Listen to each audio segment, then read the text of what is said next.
Hello, Ed Stride here, personal trainer and weight loss functional fitness expert. I wanted to go through today and kind of look at why we experience certain degrees of muscle tightness, back pain, or simple things that lead to back pain that are not sort of impact injuries, that are injuries relative to our daily positions, if you like, depending on what we do for a living or other factors. Posture, if you will.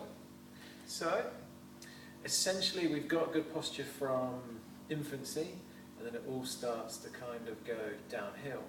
And essentially the body molds into the position it finds itself in the most. So, for example, if you do a lot of sitting, whether that be in a car, or that be at a desk. What you've got to look at in terms of the body moulding into that position is that the hips at the front are always tightened, and the muscles across the front of the upper body and the upper shoulders and the head and neck are always sort of forwards. So when I come out of this position and stand, if that's been the case for hours and hours and hours, I tend to stand a bit more sort of rounded shoulders and forwards at the upper body. And also my hips tend to shorten. So if my hips start to shorten here, that then means that the hips get tilted forwards and the arch in my back increases, which usually means a whole host of muscle groups tighten up because they all come in pairs. When one works and contracts effectively, the other one releases. So if the front of my hips are tightening day after day, and they kind of stay in a overactive or tightened state, that then means that's the muscle that flexes the hips, that then means the muscle that extends the hips, or my backside or bottom muscles, become less active, or they kind of relax more to allow these muscles to switch on more. That's the key. And likewise with the upper body.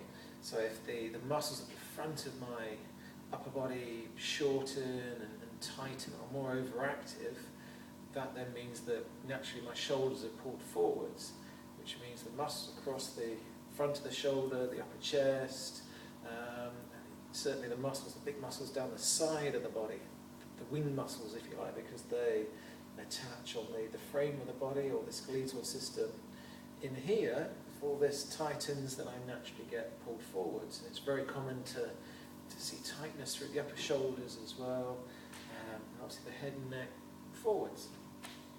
So for most of us, there are many exercises we can do. Predominantly it's taking the muscle groups that are tight and focusing more on mobility and flexibility for those muscles. And then opposingly, if that's a word, to take the muscles that are underactive. So if we take our underactive muscles, so I was talking about the muscles at the back of the hips, the backside muscles, the bottom muscles, getting them stronger to pull the hips back into alignment, or to, if that's the case, to decrease the arch at the back that could be causing us some muscle tightness and possibly discomfort. So for that to happen, and for the upper body predominantly trying to strengthen or work the muscles that pull the shoulder blades back.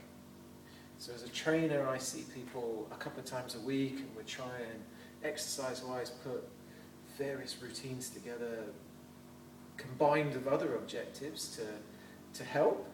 I guess one of the biggest things we can do to self-help is just to increase our body awareness.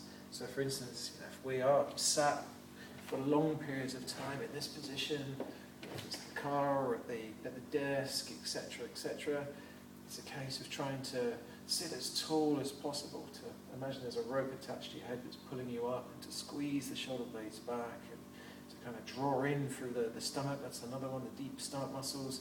Essentially we've got all of this. The very problem with being seated is we've got all this tissue that holds us in place, running through the front, sides and the back, and that tissue, when there's a chair supporting my body weight, loses its strength, if you like, or loses the way it sort of holds me in place. As soon as I'm out of the seat, it all starts to switch on and holds me here better. So the key is, one way to help is to kind of sit as tall as possible, And another is to take regular breaks, because as soon as I'm out of that seat, all this tissue that starts to hold me, that holds me in place rather, starts to fire, starts to work better. And obviously in terms of other one that's mentioned in relation to posture, being post-pregnancy, because the demands of having more weight through here and tending to again increase the arch of our back, and the same thing, the muscles through the front of the hips start to tighten up, and typically the hips start to rotate forwards, meaning again a lot of the strain is felt through here. So exactly the same thing's true. It's kind of contracting certainly the backside muscles, but standing tall, and from a weight loss perspective, someone that stands in better posture naturally tends to look slimmer, leaner than somebody that sort of has the arch in their back and sort of walks forwards, naturally kind of projected as much taller. So there we go. So aiming to try and reduce muscle imbalances, aiming to have good posture, less force going through the body via gravity, and to be able to look slimmer for once without having to do anything about your lifestyle. It's got to be good. Okay, thank you very much.